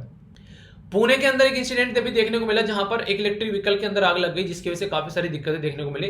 तो ओला के द्वारा यहां पर 1441 इलेक्ट्रिक व्हीकल जो हैं वो वापस बुला लिए गए ताकि कल को कोई इंसिडेंट न देखने को मिले। तो एक अच्छी बात आप लोग बोल सकते हैं ताकि चीजों को सुधारा जा सके। मैक्रोन जो कि फ्रांस के प्रेसिडेंट है वो दूसरी बार यहां पर जीत रहे हैं, तो काफी बड़ी बात है। यहाँ पर ली पेन को हरा दी उन्होंने, तो ये एक फिर से ये पार में आ रहे हैं, तो ये काफी अच्छी बात है। ये इंसान पता नहीं क्या करेगा। जेलेंस्की बोला है मुझे और हथियार दो, मुझे रशिया के साथ में लड़ना है, ठीक है। तो जो यूके है वो सपोर्ट प्रोवाइड करा, यूएसए पूरी सपोर्ट प्रोवाइड करा रहा है। अभी यूएसए के जो लीडर हैं वो भी यहाँ पर जा रहे हैं विजिट करने के लिए। तो देखो ये अभी लंबी एक अलग ही लेवल पे वॉर पहुंच रही है। क्या माहौल बनता है वो आगे आने वाले टाइम में देखने को मिलेगा। संघाई के अंदर कोविड-19 की जो डेथ है वो बढ़ रही है, तो ये चाइना के अंदर फिर से कंडीशन जो है खराब होती आ रही है। तो इसके ऊपर काम करना चाहिए और चीजों को यहाँ पर रोकना चाहिए। ये सारी बातें जो कि हम लोग को समझनी पड़ेगी, जो कि काफी इंपॉर्टेंट है, जिसने हमारे देश की चीजों को देखने की समझ चेंज कर दी। वो था पंचायती राज डे। 24 अप्रैल को पंचायती राज डे हम लोग सेलिब्रेट करते हैं। रियलिटी में जिसको बोलते हैं ना डेमोक्रेसी, ग्राउंड लेवल पर डेमोक्रेसी क्या होती है वो यहां से निकल के आती है। इससे पहले क्या था, सेंट्रल गवर्नमेंट बन गई, स्टेट गवर्नमेंट बन गई, पर रियलिटी में महात्मा गांधी जी के द्वारा क्या बोला गया था कि हमारा देश जो है वो गांव में बसता है। और इसी के साथ में एक कॉन्सेप्ट दिया गया था एपीजे अब्दुल कलाम सर के द्वारा भी। उन्होंने बोला था कि provide urban amenities in rural areas, यानी कि जो शहरों में हम लोग फैसिलिटी दे रहे हैं ना, वही फैसिलिटी हम लोग को गांव में देनी स्टार्ट करनी है। तो वो वाला जो कॉन्सेप्ट था वो था हम अपने गांव को भी उस लेवल पे डेवलप करके चलें ताकि हमारे गांव में ही सारी चीजें हम लोग को मिलना स्टार्ट हो जाए। तो वो वाली चीजें हम लोग को बेसिकली दिखानी है। वो बेस्ट चीजें होती हैं कि हम लोग अपने सबसे लोअर जो एक दिन कहते ग्राउंड लेवल पर जो एक व्यवस्था है उसको कनेक्ट करके चल रहे हैं, वहां पर उनको डिसीजन मेकिंग कैपेबिलिटी दे रहे हैं। वहां पर हम लोग उनको अपना कैसे उनको अपना एक चीजों को लेकर चलना है वो बता रहे हैं, और उनको बोलेंगे खुद अपना डिसीजन अपने आप लो। ये नहीं कहते कि बच्चा 12th था फिर ग्रेजुएशन में पहुंच गया, बड़ा हो गया है, और उनको अपने डिसीजन खुद से लेने दो। तो पंचायत को अपने डिसीजन खुद से लेने दो, वो वाली चीज यहां से निकल कर आई। इसी को सेलिब्रेट किया था 24 अप्रैल को। तो नेशनल पंचायती राज डे 24 अप्रैल को ये सेलिब्रेट किया था। 2010 में पहली बार नेशनल पंचायती राज डे सेलिब्रेट किया गया था। एक न्यू पार्ट इंडियन कॉन्स्टिट्यूशन में ऐड किया गया जो कि पार्ट नंबर 9 आप लोगों को देखने को मिला। और 73rd कॉन्स्टिट्यूशन अमेंडमेंट यहां पर किया गया। ठीक है, तो 73rd और 74th दो कॉन्स्टिट्यूशन अमेंडमेंट वैसे आप लोग यहां पर याद सकते हैं, क्योंकि पंचायती राज डे के बारे में तो हम लोग याद कर रहे हैं, पर लेकिन म्युनिसिपैलिटी भी आया, शहर को भी ग्राउंड लेवल पर कनेक्ट करने वाली एक यूनिट मिली। इसमें जो आर्टिकल्स हैं वो काफी इंपॉर्टेंट है, इनको जाकर देखेगा। और ये देखिए पार्ट 1 जो यहाँ पर लगा हुआ है ना ये आप लोगों का, ये इसीलिए लगाया गया आप लोगों के लिए क्योंकि आप लोगों को पता चले पॉलिटी में पूरा चैप्टर मैंने पंचायत के ऊपर यहाँ पर कवर कर रखा है, वो भी 2 पार्ट में। सुनने के बाद में अगर पंचायत से आप लोगों को कोई क्वेश्चन छूट जाए ना तो मुझे आकर बताना, ठीक है, कि हाँ सर क्वेश्चन छूट गया, क्योंकि इस डिटेल में पढ़ा रखा है कि किताबों का इससे बाहर कुछ है ही नहीं है। अब वो अपने आप ही बनाने बैठ जाए कोई और क्वेश्चन हवा हवा में तो अलग बात है, वो सबके छूटेंगे, पर जेन्युइनली जो बात करूं वो क्वेश्चन आप लोगों का नहीं छूटने दूंगा, यानी कि किसी पीछे नहीं रहने दूंगा। अगर आप लोग ये लेक्चर जाकर देखोगे तो ये सारी चीज देखते हैं। 39 मिनट का ये लेक्चर है लगभग, पूरा डिटेल में यहां पर कवर किया 2 पार्ट में मैंने इसको डिटेल में, क्योंकि ऐसा फेवरेट सब्जेक्ट है जैसे क्वेश्चन बनते हैं। टाइटल द पंचायत नाम दिया गया यहाँ पर 11 शेड्यूल के अंदर, 29 सब्जेक्ट इसके अंदर रखे गए, जिसके चलते कैसे कैसे हमारी पंचायत जो है फंक्शन करने वाली है उनके बारे में यहाँ पर बताया गया। तो ये एक ऐसा डे है जिसके बारे में आप लोगों को पता होना चाहिए। और मैं तो आज ये बोलूंगा, मेरे लिए गिफ्ट होगा, आज पंचायती राज चैप्टर को जाकर आप लोग रिवीजन करो, ठीक है। मतलब कहने का है कि आप लोगों को एक नई चीज जानने को मिलेगी, ग्राउंड लेवल पर आप लोग कैसे पंचायत के साथ में कनेक्ट हो सकते हैं, वो आप लोगों को वहां पर देखने को मिलेगा। तो याद सर्च करना जाकर पंचायती राज सिस्टम बाय वीर, आप लोगों के सामने पूरा लेक्चर खुल के आएगा और फिर देखेगा आप लोगों को उसको सुनकर भी मजा आएगा, ठीक है। तो ये है इसके बारे में एक इंपॉर्टेंट डे। आइए अब चलते हैं एक और नेक्स्ट इंपॉर्टेंट डे के बारे में। ये है 25 अप्रैल, जो कि वर्ल्ड मलेरिया डे के रूप में सेलिब्रेट करते हैं। मलेरिया एक ऐसी बीमारी है हमारे समाज के अंदर में जो हम लोगों को बहुत ही नजदीक से देखने को मिलती है। हर एक घर में मच्छर जनित बीमारी, हर एक घर में कहीं ना कहीं पानी भरा हुआ, लोगों की आदतों के साथ में कनेक्ट है ये बीमारी। यानी कि अगर हमारी आदतें सुधरना स्टार्ट हो जाएं, जैसे कोरोना आदतन बीमारी है, अगर हम लोग उसको अपने घर लेकर नहीं आएंगे, वो भाई साहब इतना इज्जतदार आदमी हो, आप लोग घर आएगा ही नहीं। आप लोग को बाकायदा लापरवाही बरतनी पड़ेगी, पब्लिकली अपना मास्क हटाना पड़ेगा, कोई खांस रहा है छींकना है उसके सामने अपना मुंह ले जाना पड़ेगा, ठीक है, कि लो हमारे मुंह पर छींको, तब जाकर ये बीमारी हमारे घर में आएगी। तो यानी कि वो बीमारी एक ऐसी बीमारी है जो इज्जत वाली बीमारी है, ठीक है। तो ये सारी बीमारियां जो इज्जत वाली बीमारी है, हम लोग इनको अपने से दूर रख सकते हैं अगर हम लोग थोड़ा सा अपनी जिंदगी को हम भी इज्जत में रखना स्टार्ट कर दें, मास्क लगाना स्टार्ट करें, सोशल डिस्टेंसिंग रखना स्टार्ट करें। कई सारी कंट्री है फिर से भर भर कर बीमारी आ रही है। अभी बात करें चाइना के अंदर में फिर से लॉकडाउन लग रहे हैं कई जगह, आप लोगों ने देखा, एक लेक्चर के आर्टिकल के अंदर भी मैंने डिस्कस किया था। तो ये सारी चीजें आप लोगों को भी अपने लेवल पे समझनी पड़ेगी, और ये फैक्ट है जितनी जल्दी समझ जाओगे उतना अच्छा आप लोगों का रिजल्ट आएगा। और अपनी सेहत का ध्यान रखना आप लोगों की रिस्पॉन्सिबिलिटी बनता है, उसी के बारे में अवेयरनेस फैलाता है ये यहाँ पर वर्ल्ड मलेरिया डे। ये 2008 में फर्स्ट टाइम मलेरिया डे जो था वो सेलिब्रेट किया गया, डेवलप किया गया यहाँ पर बेसिकली अफ्रीका मलेरिया डे, ठीक है, जो कि यहाँ पर देखने को मिला। सिंस 2001 से यहाँ पर अफ्रीका गवर्नमेंट के द्वारा चीजें स्टार्ट की गई थी। 60th जब सेशन हुआ यहाँ पर, इनके 60वां जब संस्करण हुआ यहाँ पर वर्ल्ड हेल्थ ऑर्गेनाइजेशन का 2007 में, उसको लगा यार ये डे तो ऐसा नहीं है कि अफ्रीका की बीमारी है ओनली, ये तो लोगों को भी बीमारी है। तो फिर ये लगा कि और लोगों के लिए भी इसको सेलिब्रेट करना है, तो फिर ये अफ्रीका डेट से हटकर इसका नाम वर्ल्ड मलेरिया डे पड़ गया यहाँ पर। तो ये मलेरिया की बीमारी है। आप लोग किस किस राज्य से आते हैं आप लोग नीचे कमेंट बॉक्स में लिखिए कि हाँ ये हमारा राज्य है, ये हमारा राज्य है। और फिर उसमें ये जरूर बताना आप लोगों को कि क्या आप लोगों के राज्य में मच्छर हैं या फिर नहीं है, ठीक है। तो यहां से पता चल जाएगा कि ये वर्ल्ड की तो बीमारी है, हमारी कंट्री में 28 राज्य और 8 यूनियन टेरिटरी की बीमारी है, ठीक है। बताइएगा, आप लोग बताएगा कैसा आप लोगों को मच्छर की हालत देखने को मिलती है। अब इसी के बारे में यहाँ पर बात करें तो थीम रहती है हर साल जो कि फोकस देती है, ठीक है, किस तरीके से हम लोग इसको लेकर चलना है आगे। तो इसीलिए अब की बार की थीम भी काफी इनोवेटिव रखी गई, क्योंकि हम लोग टेक्नोलॉजी की ओर चल रहे हैं। तो बात की जा रही है harness innovation to reduce the malaria disease burden and save lives, यानी कि आप लोगों को इनोवेशन का यूज कर मलेरिया का बर्डन कम करना है, और जो बर्डन है और जो लाइव्स हैं यानी कि जो जिंदगी है उनको आप लोगों को सेव करना है। ये बेसिक पर्पज होना चाहिए यहाँ पर। देखिए जान है तो जहां ये बात आप लोगों ने सुनी है, और वहीं से आप लोगों को देखने को मिलेगा। जब जिंदगी में हम लोग यहाँ पर इन चीजों को कंट्रोल करना स्टार्ट कर देंगे तो सही डायरेक्शन में सही चीजें होना स्टार्ट हो जाएंगी। तो उसी के बारे में यहाँ पर बातें बताई गई है, ठीक है। आई होप कि दोनों डे जो है वो काफी डिटेल में आप लोगों को समझ में आ गए होंगे और इनके साथ कनेक्ट कर पाएंगे। और यहाँ से पंचायती राज चैप्टर जो है वो आप लोगों को रिवाइज करना है, और उसके नीचे जाकर डन लिख देना कि हाँ हम लोगों ने कर लिया। जो भी पुरानी वीडियो देखते हो ना उसके नीचे डन लिख दिया करो एक बार, इससे आप लोगों को पता रहेगा आप लोगों ने उसको कवर कर लिया, और मुझे भी आइडिया लगता रहेगा कि हाँ आप लोग उसको कवर कर रहे हो, ठीक है। तो ये एक छोटी सी एक बेसिकली इन्फॉर्मेशन थी। आगे बढ़ते हैं। अब एक जो आर्टिकल है यहाँ पर, ये आर्टिकल जो है काफी इंपोर्टेंट है। यहाँ पर ये पंचायती सिस्टम के बारे में डिस्कस करूंगा, कुछ इंटरेस्टिंग चीजें आप लोगों को यहाँ पर मैं बताकर चलूंगा, ठीक है।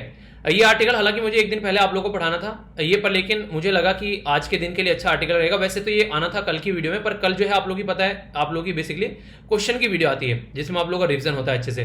तो हम लोगों ने डिस्कस किया, तो फिर इस आर्टिकल को मैं आज डिस्कस कर रहा हूँ। यहाँ पर 3F के बारे में बात की जा रही है। 3F मतलब क्या है? हमारी कंट्री में जो लोकल बॉडीज हैं, लोकल बॉडीज के बारे में आप लोगों को मैंने बताया, नॉर्मली एक तो पंचायती राज सिस्टम हो गया और दूसरी हो गया म्युनिसिपैलिटी, ठीक है। तो पंचायती राज सिस्टम और म्युनिसिपैलिटी जो ये दो लोकल होती है, जिसको आप लोग पीएम भी बोल सकते हैं। ये दो लोकल बॉडी जो होती हैं उनको आप लोगों को प्रॉपर में फंड देना चाहिए, उनके फंक्शन प्रॉपर होने चाहिए, यानी कि उनके लिए फंक्शनरीज प्रॉपर होनी चाहिए। यानी कि एक तरीके से बोल सकते हैं फंड को बोलते हैं निधि, यानी कि फंड बोल दिया, इसके साथ में फंक्शन यानी कि कार्य क्या है, और फंक्शनीज यानी कि पदाधिकारी यानी कि जो वहां पर काम करते हैं। तो उसके ऊपर अगर आप लोगों ने फोकस दिया तो ही आप लोग जाकर यहाँ पर इसके अंदर जान फूंक पाओगे, उनको जिंदा बना पाओगे। ये यहाँ पर हमारे देश में बातें करनी चाहिए। इसी के ऊपर यहाँ पर पीआईबी के अंदर पूरा आर्टिकल कवर किया गया और ये सारी बातें बोली हैं हमारी कंट्री के vice president M Venkaiah Naidu ji के द्वारा। तो समझते हैं कई सारी बातें जो कि आप लोग को पता होनी चाहिए। सबसे पहले तो 3F को इंप्रूव करने की वहां पर बात की गई है। तो एक यहाँ पर इनोग्रेटिंग नेशनल स्टेक, जो यहाँ पर नेशनल जो basically stakeholder conference on localisation of sustainable development goal, ये बहुत बड़ी बात है अपने आप में। एक लाइन लिखी हुई है यहाँ पर, अगर कोई पूछ ले आप लोगों से कि localisation of sustainable development goal जो है वो किस मिनिस्ट्री के द्वारा ऑर्गेनाइज कराया गया, सीधे साधा क्वेश्चन बनेगा। तो ये पंचायती राज जो मिनिस्ट्री हमारे देश में उसके द्वारा ऑर्गेनाइज कराया गया। और यहां पर अर्ज किया गया यूनियन गवर्नमेंट से कि वेरियर स्टेट गवर्नमेंट से, दोनों से मिलकर, कि आप लोग 3F पर फोकस करें यहां पर, ताकि जो जिला परिषद टू पंचायती राज सिस्टम है उसको हम लोग फिर से रिवाइटलाइज किया जा सके। रिवाइटल नहीं सुना आप लोगों ने, जिस तरीके से रिवाइटल खाओ और जान पाओ, ठीक है, जान मतलब एनर्जी पाओ, और इसी के साथ में रिजुविनेट यानी कि फिर से जिंदा करो और इंपावर करो लोकल बॉडीज को। ये बातें यहां पर बोली गई।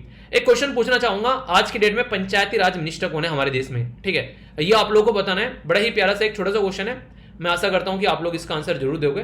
बाकी मैं आप लोगों से यहां पर कुछ बातें करूंगा जो कि आप लोगों को पॉइंटों में समझनी है और इनसे डायरेक्ट क्वेश्चन भी बनते हैं। सबसे पहले थोड़ा सा ग्राउंड लेवल पर मैं आप लोगों को लेकर चलता हूं यहां पर अपनी कंट्री के जो आप लोग फादर ऑफ इंडिया बोलते हैं, फादर ऑफ नेशन बोलते हैं, महात्मा गांधी जी के बारे में। और कुछ ऐसा ही कॉन्सेप्ट यहां पर एपीजे अब्दुल कलाम सर का देखने को मिलता है। महात्मा गांधी जी के द्वारा यह बोला गया था कि अगर एक ऐसा गांव जिसमें अगर 1000 से ज्यादा लोग रहते हैं, उस गांव को आप लोगों को पावर देनी चाहिए कि उस गांव के लोग जो हैं वो अपने आप को अपने आप से गवर्न कर सकें, अपने खुद के रिप्रेजेंटेटिव लेकर आ सकें और खुद पावर हो उनकी, अपने आप अपने हिसाब से अपनी चीजों को वो डिसाइड कर सकें, और एक छोटे से गांव की कम्युनिटी जो है वो अपने आप सेल्फ इंपावर रहे, अपने डिसीजन अपने आप ले सके। इससे क्या होगा, इससे होगा हम लोग गांव गांव में पहुंचेंगे। अगर गांव गांव की यूनिट जो है उन्होंने काम करना स्टार्ट कर दिया तो फिर हमारा देश जो है वो अपने आप एक अच्छा देश बन जाएगा। यही उदाहरण आप लोगों ने देखा अभी रिसेंटली कोविड-19 के टाइम पर। गांव जो है वो सामने निकल कर आए, उन्होंने अपने डिसीजन लिया। मैंने बताया था मेरे गांव में जाने के लिए मेरे गांव में जाने के लिए 3 रोड है, मतलब 3 डायरेक्शन से रोड आती है। एक तो डायरेक्ट मेरी तहसील के साथ में कनेक्ट करता है, दूसरा जो है एक रोड दूसरे गांव के थ्रू होकर आती है, और एक और रोड है वो तीसरे गांव के थ्रू होकर आती है, ठीक है। तो जो मेन रोड है वो तो तहसील के साथ में कनेक्ट हो गया, चले समझ में आता है। पर लेकिन जो 2 अलग से रोड आती है मेरे गांव में, उन 2 अलग अलग गांव वालों ने दूसरे गांव तक लोग जाने और आने के लिए गांव पर बैरिकेड लगा दिया कि वहां पर अब जो है कोई भी बाहर का इंसान जो है वो यहां से अंदर नहीं जाएगा। यानी कि कोविड-19 के चलते उन्होंने रिस्ट्रिक्शन लगा दी कि अगर कोई शहर से आ रहा है, कोई बाहर से आ रहा है, वो अब गांव के अंदर एंट्री नहीं करेगा। तो इसकी वजह से मेरे गांव में जाने का बस एक रास्ता बचा, जो कि था तहसील वाला रास्ता। तो ये गांवों के लेवल पर एक तरीके से क्यों इस तरीके के स्टेप उठाए गए, क्योंकि वो नहीं चाह रहे थे कि शहर में से कोई भी कोविड-19 के केस लेकर गांव में आए और दुनिया भर के लोग जो है वो गांव में पहुंचे। इसीलिए कोविड-19 की सेकंड लहर जो है वो काफी ज्यादा खतरनाक रही, क्योंकि पहली लहर में जो गांव बच गए थे वो दूसरी लहर में गांव को अपने चपेट में लेकर चले गए, क्योंकि लोग जो हैं वो गांव में जाकर बच गए डर के मारे। जो आज तक गांव में नहीं गए थे वो भी गए, कुछ तो यहाँ पर डर के मारे गए, कुछ यहाँ पर मौका मिल गया कि चलो गांव में भी जाकर थोड़े दिन रहते हैं, ठीक है, जिनको कभी टाइम नहीं मिलता था। तो इस तरीके से बहुत सारे अलग अलग रीजन थे लोगों के, और कुछ को जॉब चली गई तो उनके लिए मजबूरी बन गया गांव में जाना। तो अलग अलग रीजन के लोग थे, अलग अलग तरीके से गए। तो उस तरीके से आप लोग चीजों को अंडरस्टैंड कर सकते हैं। तो गांव में भी चीजें पहुंची और गांव में पंचायती राज सिस्टम ने उसको काफी बखूबी टैकल भी किया। तो इसलिए बोला जाता है कि पंचायतों को हम लोग को इंपावर करना चाहिए डिसीजन मेकिंग में। तो हमारी कंट्री में गवर्नमेंट ऑफ इंडिया 1 नंबर पर आती है, दूसरे नंबर पर स्टेट गवर्नमेंट, तीसरे नंबर पर जो डिवीजन होता है फिर बोलते हैं डिस्ट्रिक्ट के अंदर में। एक हो गया यहाँ पर बेसिकली रूरल जो गवर्नमेंट बनती है और दूसरी अर्बन, यानी कि गांव वाली गवर्नमेंट और शहर वाली गवर्नमेंट। गांव वाली में जिला परिषद डिस्ट्रिक्ट लेवल पर बनता है, ब्लॉक बनता है, पंचायत समिति, और विलेज जो आप लोगों को देखने को मिलता है उसमें ग्राम पंचायत होती है, जिसके थ्रू आप लोग प्रधान चुनते हैं। यहाँ पर म्युनिसिपल कॉर्पोरेशन, म्युनिसिपैलिटी और सिटी जो काउंसिल होती है, इन दोनों के लिए पॉलिटी के अंदर अलग अलग पूरे डिटेल है, मैंने आप लोगों से चैप्टर बना रखे हैं, ठीक है। अगर देखोगे तो सारी बातें आप लोगों के माइंड में बिल्कुल क्रिस्टल क्लियर हो जाएंगी। तो ये जो सिस्टम है यहाँ पर, अगर इसको हम लोग ढंग से इंप्रूव करके चल रहे हैं, इसको हम लोग ढंग से लेकर चल रहे हैं, तो सारी दिक्कतें हमारी दूर हो जाएगी। ये बातें यहाँ पर बोली गई। तो गांधी जी के विजन को इंप्लीमेंट करने की बात की गई है एम वेंकैया नायडू जी के द्वारा। बहुत इंपॉर्टेंट, बहुत प्यारी एक कनेक्टिंग बात है जो कि आप लोग यहाँ पर देख पाओगे। हमारी कंट्री में जब 10th फाइनेंस कमीशन आया था, ये कौन थे इस फाइनेंस कमीशन के चेयरमैन आप लोग बताइएगा। उसने बोला था कि 100 रुपए पर कैपिटा पर एनम के हिसाब से यहां पर देने चाहिए, यानी कि हर एक इंसान जो गांव में रहता है उसके हिसाब से 100 रुपए हर एक इंसान के हिसाब से यहां पर बेसिकली गांव में जाने चाहिए अगर आप लोगों को डेवलपमेंट करना चाहिए। यानी कि एक गांव में अगर 100 लोग हैं, ठीक है, उस गांव में अगर 100 रुपए पर इंसान के हिसाब से दे तो उस गांव को 10,000 रुपए मिल गए। इस तरीके से आप लोग समझ सकते हैं। तो उस गांव को कितना पैसा देना है उस गांव की पॉपुलेशन के हिसाब से देना चाहिए। ये 10th फाइनेंस कमीशन ने बोला था 100 रुपए पर, लेकिन अभी फिलहाल 15th फाइनेंस कमीशन ने जब दोबारा बातें बोलेगी तो ये जो रुपए बढ़कर हो गया 674 रुपए पर कैपिटा पर एनम हो गया, एक साल की बात कर रहा हूं। तो ये अब यहां पर हमारी कंट्री के वाइस प्रेसिडेंट साहब के द्वारा ये बोला गया कि ये जो पैसा जाना चाहिए डायरेक्टली ये गांव के लेवल पर पहुंचना चाहिए और इसको उसी तरीके से यहां पर लोगों तक पहुंचाना चाहिए कि यहां पर एक डेवलपमेंट हो सके गांव के लेवल पर डायरेक्टली, बीच में कोई बिचौलिया नहीं होना चाहिए। इससे क्या होगा, इंसान जो है वो खुद से डिसीजन ले पाएगा और ज्यादा बेटर तरीके से काम यहां पर कर पाएगा। जैसे मैंने बोला सस्टेनेबल डेवलपमेंट गोल के बारे में, तो सस्टेनेबल डेवलपमेंट गोल में जो सबसे पहला गोल रखा गया है वो है गरीबी यानी कि पुअर्टी को मिटाना, दूसरा है भुखमरी को मिटाना। और ये दो चीजें अगर मिट जाए इंसान की तो उसकी हेल्थ अपने आप और पढ़ाई अपने आप अच्छी हो जाएगी और ये तभी यहां पर जेंडर इक्वलिटी आएगी और साफ सफाई आप लोगों को देखने को मिलेगी। तो ये जो स्टार्टिंग के गोल है ना ये एक दूसरे के साथ में इतने ज्यादा कनेक्टेड है जैसे मैं और आप आपस में हम लोग कनेक्टेड है, ठीक है, उन्हें दिल से कनेक्शन आप लोगों को यहां पर देखने को मिलेगा। तो 70% जो इंडिया और जो रूरल रहता है हमारे देश का जो जनता रहती है 2011 के सेंसस के हिसाब से अगर मैं बात करूं लगभग 70% यानी कि 68.84% लोग आज की डेट में भी गांव में रहते हैं। तो अगर गांव हम लोगों ने सस्टेनेबल बना दिया, सस्टेनेबल मतलब इतना सारी चीजें हम लोग यूज कर रहे हैं उसको इस तरीके से यूज करना है ताकि हम तो यूज करें इंजॉयमेंट के साथ में, आने वाली हमारी जो जनरेशन है उसके लिए भी हम लोग कुछ ना कुछ छोड़कर जाएं। तो वो वाली चीजें आप लोगों को यहां पर देखनी पड़ेगी। तो पंचायती लेवल पर इस तरीके से आप लोगों को काम करना पड़ेगा और उसी को फोकस देकर चलने की बात यहां पर की जा रही है। तो बिगेस्ट जो गोल यहां पर है एक तरीके से कंट्री को पोवर्टी फ्री बनाना यानी कि गरीबी हटानी है। जो अभी आप लोगों ने देखा कुछ दिनों पहले एक आर्टिकल मैंने डिस्कस किया था कि गांव में ज्यादा गरीब लोग रहते हैं एज कंपेयर टू शहरों के, ये बातें मैंने बताई थी और ये बड़ी फेवरेट स्टेटमेंट बन जाएगी यूपीएससी की जब आप लोग क्वेश्चन देखोगे। यूपीएससी हमेशा आप लोगों से एनालिटिकल क्वेश्चन पूछती है कि आप लोग सोचते कैसे हो, आप लोग गांव से आ रहे हो इंटरव्यू में जाकर बैठ गए, तो ऐसे क्वेश्चन आप लोगों से बन जाएंगे गांव के बारे में कितना समझते हो आप लोग, देखे तो सही, या वैसे ही चिल्लाते हम लोग गांव से रहते हैं। तो गांव के बारे में रहने का मतलब नहीं कि गांव से रहते हैं, पता भी होना चाहिए गांव में चल क्या रहा है और देश में गांव की क्या व्यवस्था है, क्योंकि आप लोग को आगे चलकर एक एडमिनिस्ट्रेटिव ऑफिसर बनना है। तो अगर आप लोग वही नहीं समझ पाओगे तो गांव में रहने का मतलब क्या हो गया, फिर एडमिनिस्ट्रेटिव ऑफिसर बनने का क्या मतलब हो गया। तो आप लोग को जागरूक भी रहना है, ये मांगता है यूपीएससी आप लोगों से बेसिक इंफॉर्मेशन।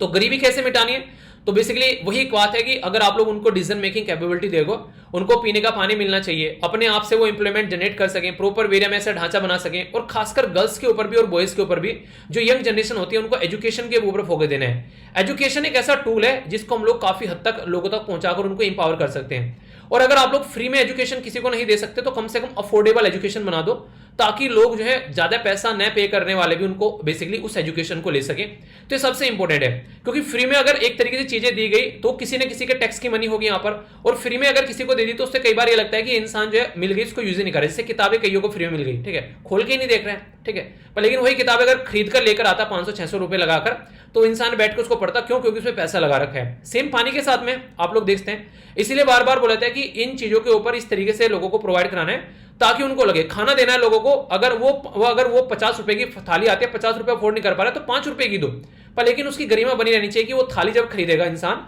तो बोलेगा कि अपने पैसे देकर खरीदिए, तो उसको खाएगा, उसको पचाएगा भी, उसकी बॉडी पे भी लगेगा, ऐसा नहीं लगेगा कोई खैरात में दे रहा है उसको। तो ये होता है बेसिकली, और लोगों को इसीलिए बोलते हैं। अगर मॉडल की बात करें, जब यहां पर सिंगापुर के अंदर ये बोला गया, एक स्टडी की गई, मैं बताता हूं, बड़ी इंटरेस्टिंग सी स्टडी है। सिंगापुर के अंदर ये बोला गया क्या लोगों को मिनिमम बेसिक इनकम देनी चाहिए, क्यों कुछ ना करे बस उनको इनकम मिलती रहे, तो मैक्सिमम लोगों ने मना कर दिया लेने से। रीजन पता है क्या था, उस पे यहां पर ये दिख रहा था कि वो एक तरीके से खैरात में बांटी गई चीज थी, लोग काम करना छोड़ देंगे, अभी लोग पेट के लिए कमाते हैं, तो कम से कम इतना करना चाहिए कि लोगों को इनकम न देकर आप लोग डायरेक्ट उनको जॉब दो ताकि वो अपने आप कमाकर अपने आप खाएं भी और आप लोगों को टैक्स भी दे। तो पहले वाला सही है कि फ्री में दे दो उनको, या फिर दूसरे वाला ज्यादा बेटर है कि उनको अफोर्डेबल बनाओ और उनको काम दो ताकि वो अपने आप खरीद सके और अपने आप पे कर सके। हमारे देश में किसानों के साथ में क्या करते हैं, उनको फ्री में लोन बांटते रहते हैं, पर लेकिन उनकी फसल का दाम उनको नहीं देते हैं। उनको एग्रीकल्चर में जो सिंचाई चाहिए वो उनको प्रॉपर नहीं मिल पाती है, उनको जो बीज चाहिए वो प्रॉपर नहीं मिल पाता है। क्या कर दिया, बस पॉलिटिशियन हमारे देश में जब भी इलेक्शन आते हैं, चाहे वो किसी भी पॉलिटिकल पार्टी का हो, वो आते ही सबसे पहले बोलेगा किसानों का लोन माफ कर दो, ठीक है, पता है अच्छी खासी वोट मिल जाएगी। पर लेकिन हम लोग सीधे हैं ना, हम लोग ये चीज समझते नहीं कि वो कहाँ खेल रहा है, हमारे ही पैसे हम ही को दे रहा है, हमारे टैक्स पेयर की मनी अपनी जेब से तो लाने, कोई पॉलिटिशियन के घर में थोड़ी पैसे छापने की मशीन लगी हुई है, हमारा ही पैसा हमको दे रहा है और हमको ही हमारे से वोट ले रहा है, ये बोलकर कि तुमको फ्री में दे रहे हैं। तुम कौन भाई पैसे के, तुम ऐसे कहां से पैसे लेके आ रहे हो, हमारी पैसा फ्री में कहां से दे रहे हो, तुम जनता का टैक्स की मनी है ना। और आप लोगों को लगता है आप लोग टैक्स पे नहीं करते हैं, तो जो इंटरनेट से आप लोग ये लेक्चर देख रहे हैं ना, ये मोबाइल भी आप लोगों ने रिचार्ज किया, इसके ऊपर भी टैक्स दे रखा है आप लोगों ने, ठीक है, एक एक चीज के ऊपर आप लोग टैक्स पे करते हो।